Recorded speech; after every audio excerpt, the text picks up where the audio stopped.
I want to make sure that we're helping them to understand the value of technology as a necessity in business. And if you're using technology, we have to make sure we understand how to keep it safe and how to keep our employees safe and how to keep our businesses safe and the livelihood of all our families and our friends going on strong. So there's a lot of great value add through these frameworks in any industry, whether it's finance, manufacturing, healthcare.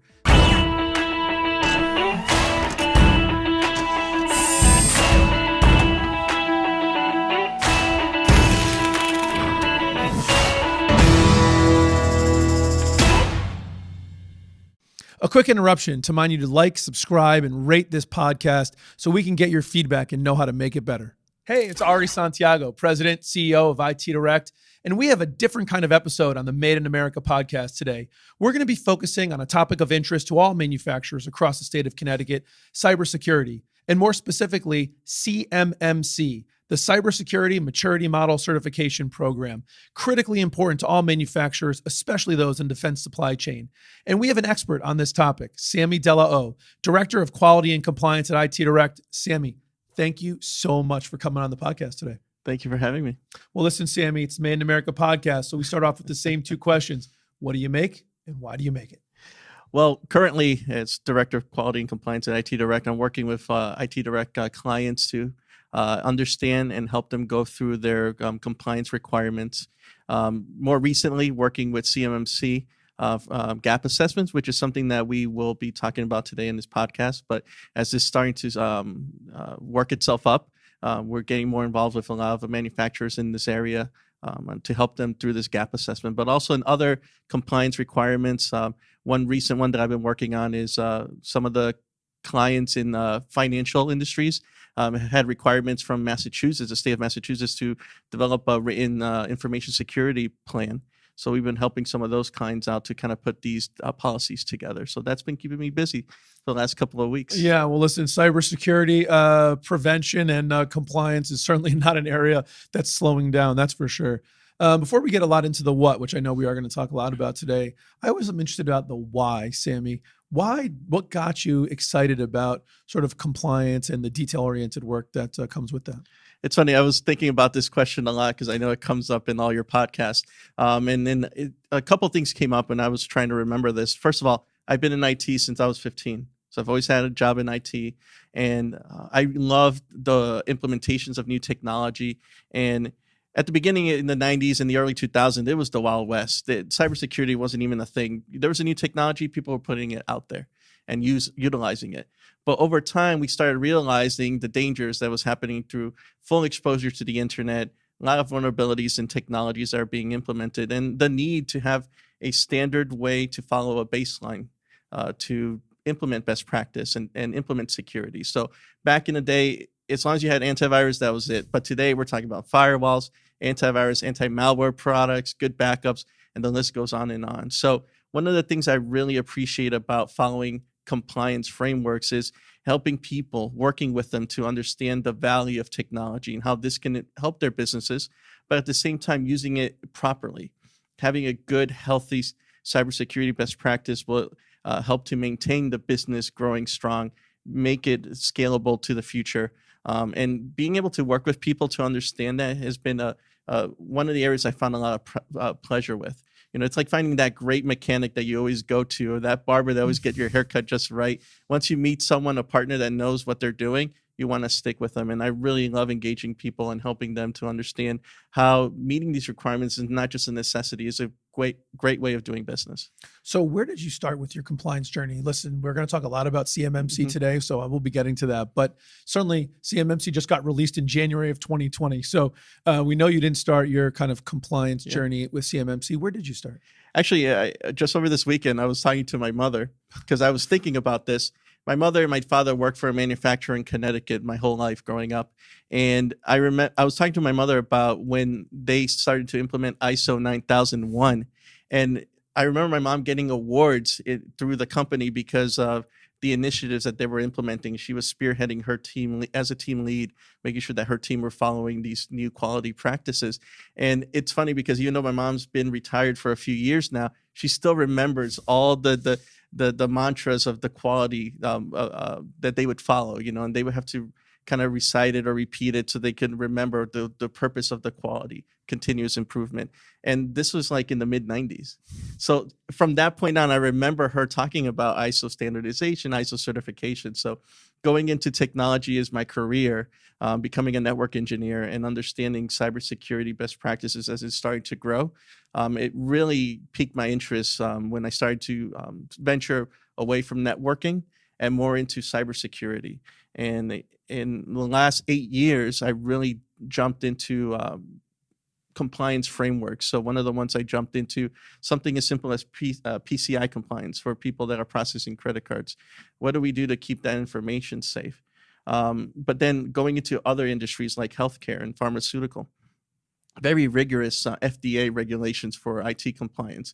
And understanding the why is really what drove a lot of interest in me, because when we think about it, doesn't matter what industry you're in, whether it's the food industry and those requirements for health and safety, whether it's the manufacturing space or healthcare space, all these things are being developed to maintain our livelihood. So if you're in healthcare, if you're following these guidelines like HIPAA and high tech, they're maintaining our well-being and our livelihood. If you're looking into the manufacturing space, like DoD work and things like that, that's maintaining our safety and also our defense of our country, which is obviously really important. So a lot of these things are tied back to the value it provides to us, our families, and our friends. So understanding that value really helps me to appreciate that. Becoming a subject matter expert that can be passionate about these topics and can speak freely about it will really help build that trust and confidence to help with our partners who implement these things in their environments and help their staff to understand the value that it brings. Why do you think it's important to have a framework? You've talked about a number of the frameworks, whether it's PCI, ISO is really a framework, not always in technology, but there are some there. HIPAA, high tech, FDA's got certain compliance on processes. We'll talk about NIST and CMMC. Why is a framework important to good cybersecurity? It's important to have that baseline to start off with. It's like building a good house. Anyone in theory could buy supplies, buy the tools, buy the material, and build a house. But if you don't build a good foundation, your house would quickly fall to like a storm that we just saw last week with those high winds. A good foundation is the structure to hold things up. And then the framework would be the skeleton. And that's why we need good cybersecurity best practices. We need a guideline that is consistent across all the industry, which would make it easier for people to identify the tools and the solutions they need. And then you'll be able to find the resources, the people to help maintain these systems. If you're organically building these things from the ground up on your own, it would be a lot harder to maintain those things. It won't be scalable. And again, with the quality mindset and continuous improvement, you want to make sure that this is something that will scale and grow along with your company. So these frameworks are developed that way. As you'll see the history, we're going to talk about how NIST now is evolving into CMMC and what's going to come down the line. We're seeing that these are built in a way that as our times change, as technology change, these frameworks are maturing or improving. So starting with a roadmap and a plan of action is really the best way to move forward. That makes a lot of sense to me. Look, and just really quickly, Director of Quality and Compliance, just curious, what's the relationship between quality and compliance? It's interesting because I started out in my quality and compliance journey on the quality side of things. Right. So working with quality teams that already have established systems in place that they were following. And understanding that the baseline of what they were doing, the foundation is really that continuous improvement cycle. And seeing how compliance frameworks are following that same model to tie it all back together. Having someone that's in charge, there's roles and responsibilities. People that understand and are responsible for different aspects of the compliance needs. And then people that can implement it. And then people can check it. And then as time goes on, what do we need to improve? That's the quality cycle in itself. So it's an organic thing. It's something that's going to continually be living and growing alongside your business. So you feel that your experience with quality and that sort of like dual passion for having continuous improvement and maintaining quality has a direct tie back to the compliance approach? Absolutely. And if I was to say why I like compliance so much is because of that quality side of things. Following that model, it's a rinse and repeat model, is really all about that growth and development. And that's really what drives me to move forward personally in my career, with my family, with my friends. And I could see how that could be tied into quality. It works perfectly. No, listen, man, I get it. And the funny thing is, I think those of us who have a passion in something and are fortunate to work in that passion, growing up as a kid, I originally thought that I liked computers so much I shouldn't do it for work, because then what would I have for my hobby? Luckily, I didn't went a different direction, because it's such a joy in life to have your hobby and your work kind of be the same thing, because then you just really don't ever feel like you're working. You're just having a good time driving value. So let's kind of turn the corner a little bit and talk about CMMC, the Cybersecurity Maturity Model Certification, and just maybe breeze through at a high level for anyone that doesn't fully understand what it is. What is it? CMMC, so Cybersecurity Maturity Model Certification, as it states in the title, it's a framework for cybersecurity best practice, and it's a maturity model because it's built in a way that you could show growth over time. So there's different levels that you can accomplish as you grow into each area of cybersecurity best practice. And as the end of the title says, it's a certification, so you can actually go out and get certified, which is something that in other frameworks, there's not the ability to be certified on something. This one's actually one that you can go out, get audited, and show that you are following these guidelines. Sort of like an ISO certification, right? You don't. I'm not just gonna. It's nice that you telling me that you're doing it, but I don't have to take your word for it, because there's going to be some certification by a third independent auditor to confirm that you're doing what you say you're doing on a framework we all agree to. Absolutely. Yeah. So what's the relationship between CMMC and NIST? Because I know that's something that comes up in a lot of conversations. Yeah. So the NIST 800-171 framework, it came out of 2016. The Dfars clauses that were being given to any manufacturer working for DoD projects as a requirement to follow these guidelines for cybersecurity best practice. So NIST is a list of 130 controls, 120 controls, and here are the things that you should be doing in order to have cybersecurity best practice. And it was a framework, but again, it wasn't something you could get certified. It was something you needed to follow as a requirement. And then you could come out and say, yeah, I'm doing it. And we would just assume that that was right. What did we learn in the next few years after that came out? Well, it wasn't always the case. So as clients started to fall victims of cybersecurity breaches and attacks, ransomware attacks, just bad backup practices, and realizing, yeah, these controls are not in place and we're putting at risk all this sensitive information, we needed something higher or a level up to kind of make sure that people were following these requirements and staying on top of them. And then CMMC model got created with that in mind.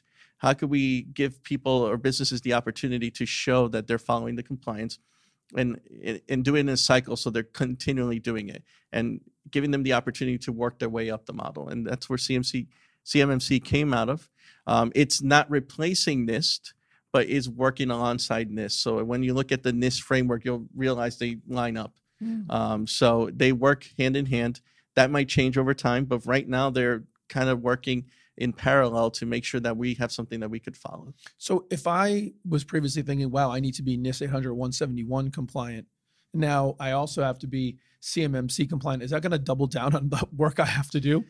No, not really, which is the nice thing, because that's been a question we've gotten from a lot of clients and prospects. The nice thing is that when you're looking at the framework, everything traces back one to another. So the language is very similar and you could trace it back. So if you're doing CMMC, you're also at the same time you're doing NIST. We do know that Dfars clauses are going to get updated, so the requirements may change, and that may put the NIST 800-171 up to a different expectation. So we're waiting to see on that. But the nice thing is anyone that's been working on this can quickly shift over to CMMC. And anyone that's starting it up right now, if they're doing CMMC, they're also fulfilling the NIST compliance requirements. So what's the relationship? Because you've referenced Dfars a few times. So for anyone that doesn't know, what's the relationship between Dfars, NIST, and CMMC now that we're getting deep into the governmental alphabet soup of acronyms? Let me pull the bowl up here and see what the spoon comes out with for letters. Dfars was the original list of requirements that any manufacturer working in DoD space needed to follow for cybersecurity best practice. When it originally was built out, it was a list of 15 to 17 controls that was like best practice. And as it got updated, the requirements was stated to include following NIST 800-171, which ties back to NIST 53, which is the standard across the board for all government agencies. So 800-171 is for any manufacturer or DoD space that's controlling CUI data or controlled unclassified information. So for people that are looking at this and going, my God, this sounds like super confusing. Are these requirements, in your opinion, are they kind of out of left field? Are they overbearing? Like, are they run of the mill? Like, just what's your kind of view of, based on, listen, you've got decades of experience with network engineering, plus, decades of experience doing compliance and that type of work.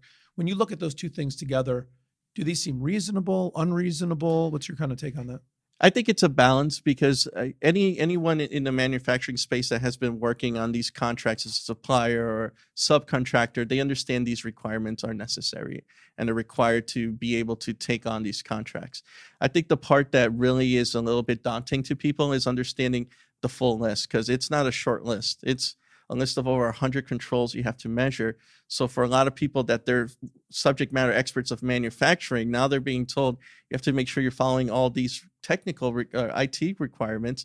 For a lot of people, it could be a little bit overwhelming. And this is where people have fallen behind on trying to stay on top of these controls. So one of the things that we're trying to do with CMMC is to help people to understand the relationship between what's required to the practical application of that requirement to help keep your environment up to date, safe, and secure, and making sure your users, your staff, your employees are understanding and are participating in deploying these cybersecurity best practices. So hopefully with CMMC, the goal should really be to bring everyone to the table so they can all understand what's my part in all this, and working with someone that understands this space and kind of to help them through as an IT partner. And then we can get to a better understanding of this is what we need to do to be able to get certified and keep our business going and growing. Is there just like a standard list of stuff I got to buy to get compliant?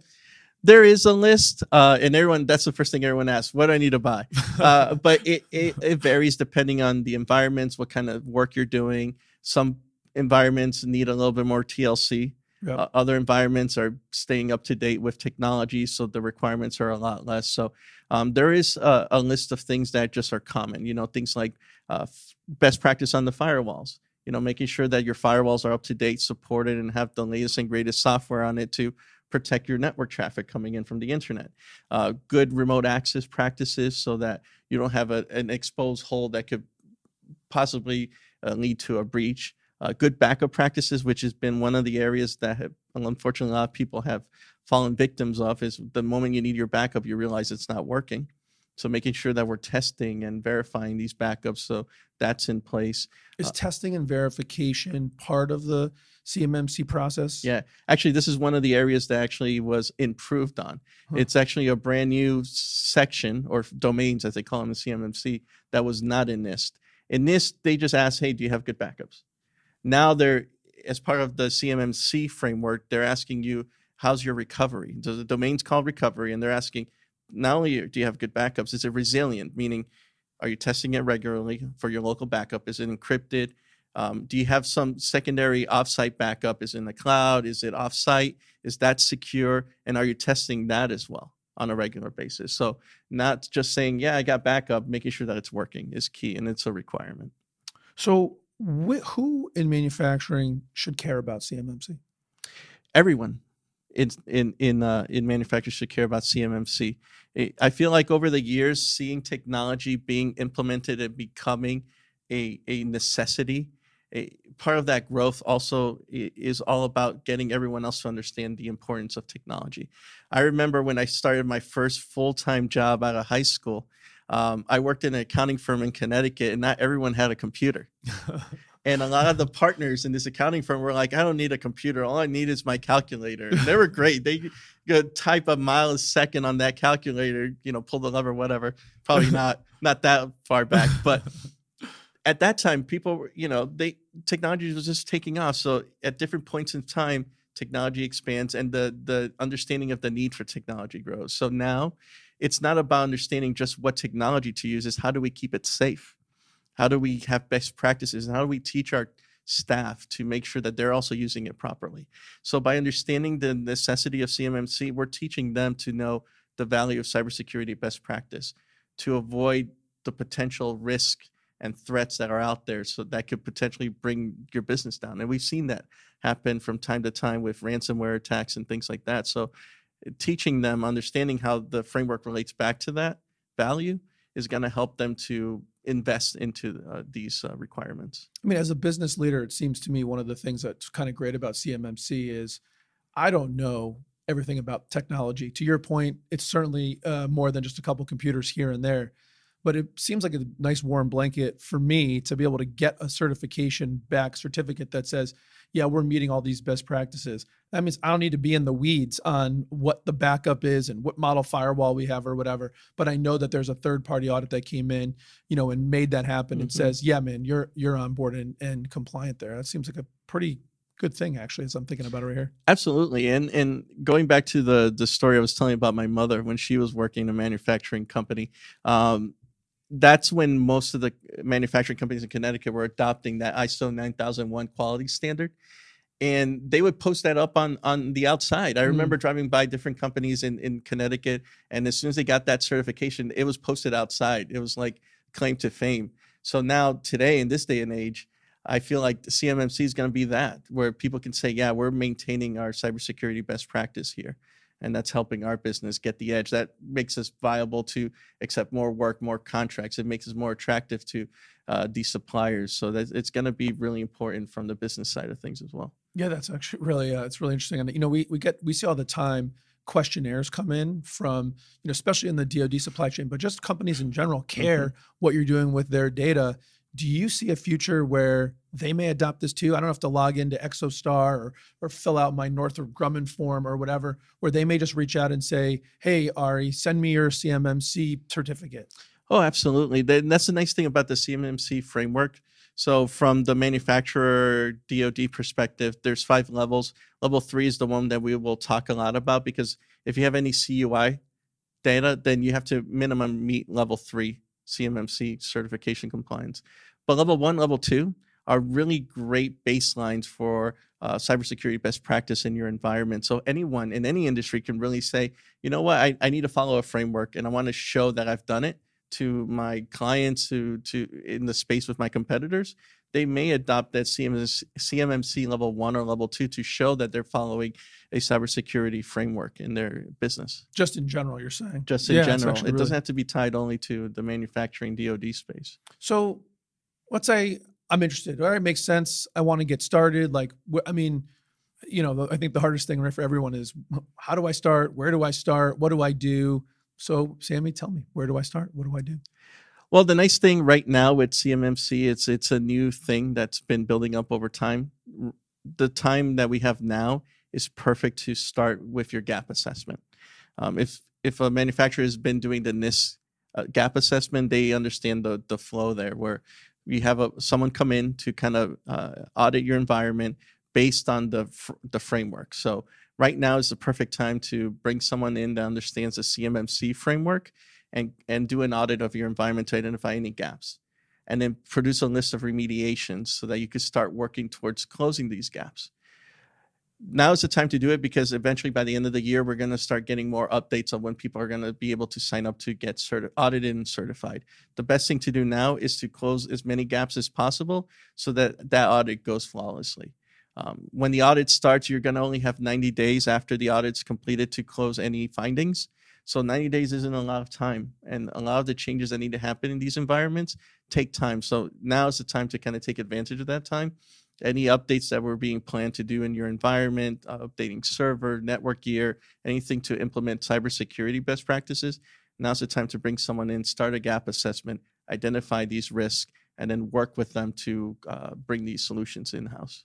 Is there anything I can do on my own? Like, should I get my team spun up and dust out some old projects?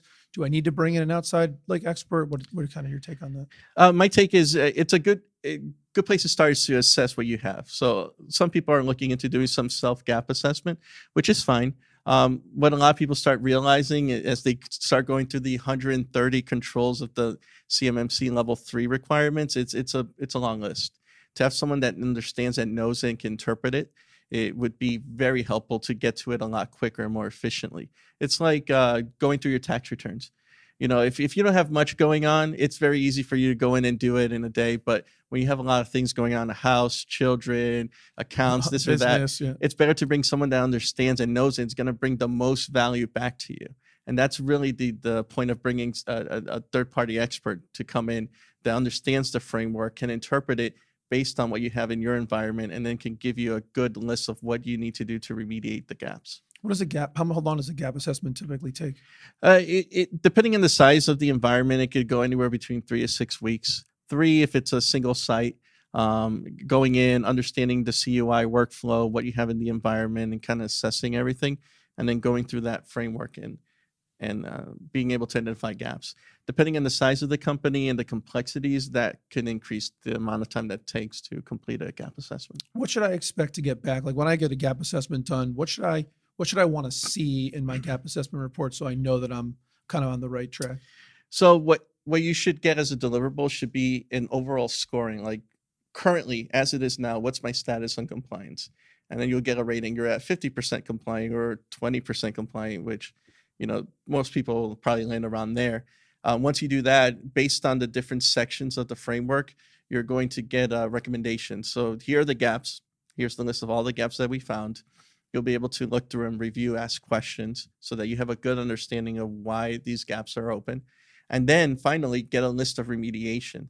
And this is the nice thing, because if you have gaps on, say you're 50% compliant, that means you're at 65 controls that are not compliant. That doesn't mean you need 65 solutions.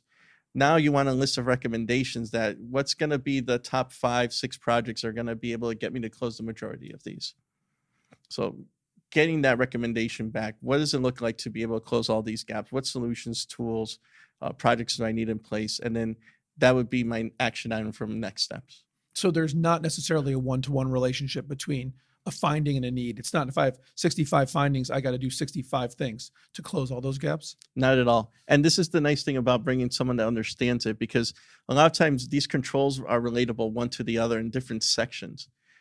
If you're going list by list, that's what takes so long when you don't know these frameworks well enough. That's the benefit of bringing someone in. They can relate everything for you. It's like, look, this one solution is going to get all these items closed up for you. So that relating and trace matrix between one to another is going to be important. How much of the stuff that needs to get fixed is technical versus policies and procedures? Because one of the things, I know we've talked about offline and you referenced a little bit earlier, is a lot of this isn't just the stuff. It's the policies and procedures in place, right? It's one thing to have a backup. It's a whole other thing to make sure you're testing it regularly so that you know it works, right? We just had that big power outage here you referenced earlier. And I know a couple people who own a generator. They hadn't used that generator in several years. The power went out. They went outside to go turn it on and it didn't turn on. Nothing more frustrating than having the equipment, but then when you need it, it doesn't work. And you and I have seen this numerous times where the backup doesn't work, or we had antivirus, but it got uninstalled accidentally off this computer, and boom, that's the one get hit, or all that different stuff. So what is the relationship in your view in CMMC of like technical stuff to do and policies and procedures to make sure that stuff is working? Yeah. It goes hand in hand. Everything that you do in CMMC requires some sort of policy or procedure. That's why the way the CMMC framework is broken out really explains that well, because you have processes and then you have capabilities. Processes are really the what, and the practices is the how. So the nice thing about the practices, even if you have 130 processes, there's only like 54 practices that kind of bundle them up together. Like, in order to do all these things, this is how you do it. So if you have 5 controls for backups, there's really 1 or 2 things you have to be doing: having a backup that works and having something to test it. That's it. So now, where do I document all that? This is where you need your policies and procedures. You have to have all these steps documented in a way that not only is it documented, it's not written in stone, one and done. It's written in a way so that every so often I can go back through my policies and create a continuous improvement process that I'm always checking things. And there's 2 domains in particular that talk about risk assessment and security assessment.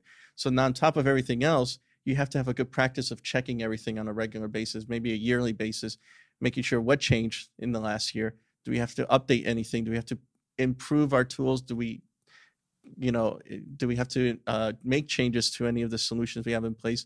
But it's helping us to stay current on these things. And CMMC is going to require a 3-year cycle. So you're going to have to get renewed every 3 years. So it's going to be important for you to stay on top of it regularly so that it's not the same thing every 3 years where, no, crap, I'm scrambling now.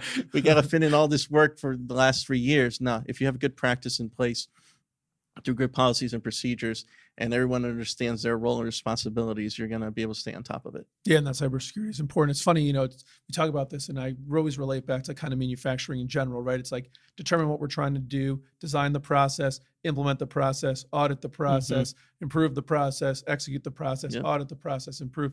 So just to me, it's like this whole way of doing it is very familiar. It's like it's a new shoe, but same kind of approach that manufacturers are kind of used to, I think, with other stuff that we've talked about from quality and continuous improvement. Definitely. So let's talk about some dates.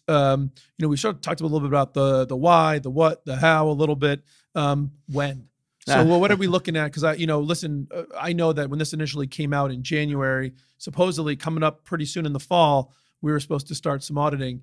Are we still on that path? No, it's changed a little bit. And we haven't really got an explanation as to the shift of move, but obviously a pandemic. Wait, there's a pandemic? Yeah, I don't know if you heard about that. But that may have had an impact on everything. But it sounds like we're back on track with the movement on the CMC build out. Right now, just recently, they opened up the provisional training program for auditors. So they're starting to vet out the process. So with this in place, their goal is by the end of the year, they want to have all the training materials ready. They want to have the training program for auditors to be certified. So at the beginning of the winter of 2021, we could start seeing auditors hitting the ground, businesses being able to request audits. And the idea is hopefully by winter, spring of 2021, we should start seeing those contracts come out with those requirements. So next year, you're saying we're going to be seeing DoD contracts that will have it and say, hey, to work on this contract, you're going to need to be able to produce your CMMC level 3 or 2 or 4 or whatever certificate. That's interesting. What are your plans in terms of the auditing guidelines? You getting on that ship? Oh yeah, definitely. So I signed up for the provisional program right now, so I'm waiting to hear back on that.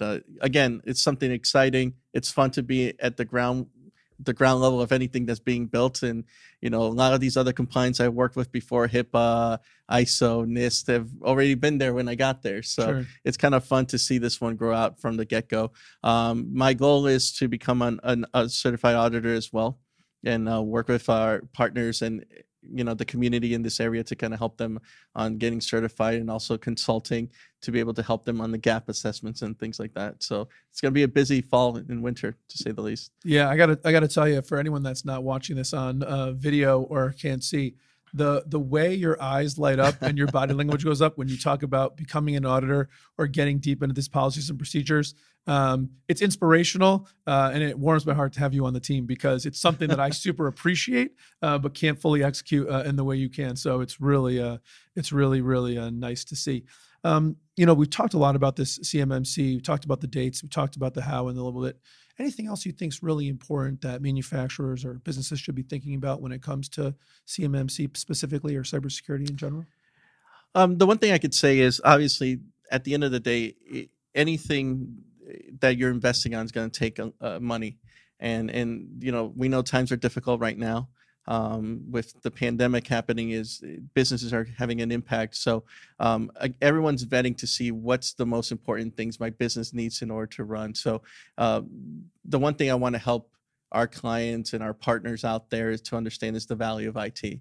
Like the IT Direct mission statement, to helping them to view and use technology to help their business needs and goals. And I want to make sure that we're helping them to understand the value of technology as a necessity in business. And if you're using technology, we have to make sure we understand how to keep it safe, and how to keep our employees safe, and how to keep our businesses safe, and the livelihood of all our families and our friends going on strong. So there's a lot of great value add through these frameworks in any industry, whether it's finance, manufacturing, healthcare. In healthcare in particular, life science, with all the pharmaceutical companies working on vaccines for COVID, making sure that everyone can work quickly but not rush by following the FDA guidelines, is going to be super important to keep us safe. So the testing process and all this stuff requires that our technology is up to date and being kept strong and being tracked. So all these things provide value. So helping people to understand the value of this and why it's worth investing into it for the sake of the business is going to be a big driver to making sure that Connecticut thrives on the manufacturing space and any other industry, and also that we continue to grow and learn and succeed in these areas.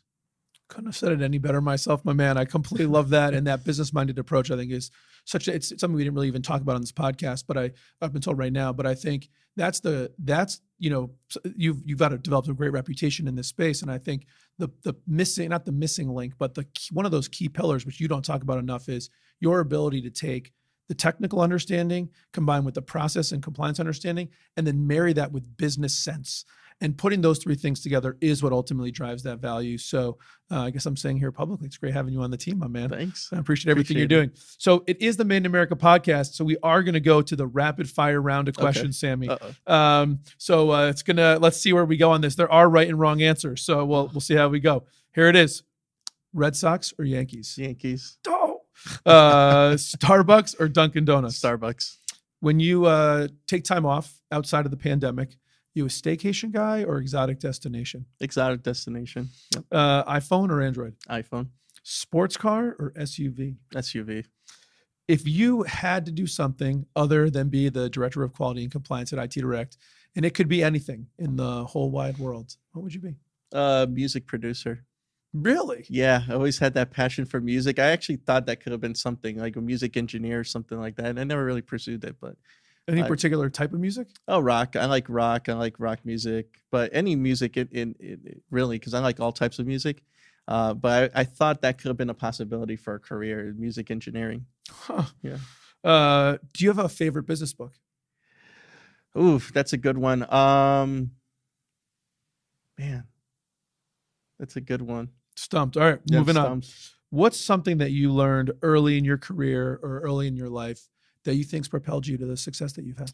Something my mother always taught me since I was a little kid.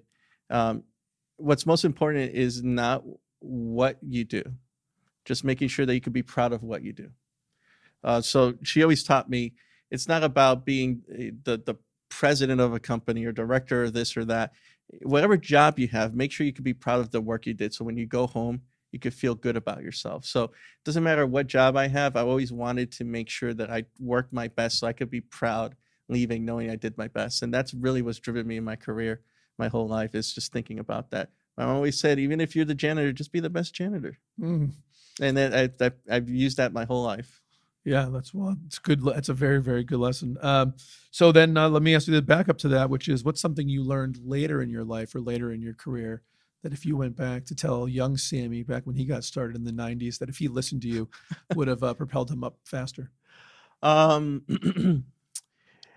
The one thing I learned, the one thing I wish I could go back and do differently was get into the whole quality compliance a whole lot sooner. It was something that I didn't get exposure until I met my quality mentor in one of my previous employments, and she really helped me to understand the value of quality.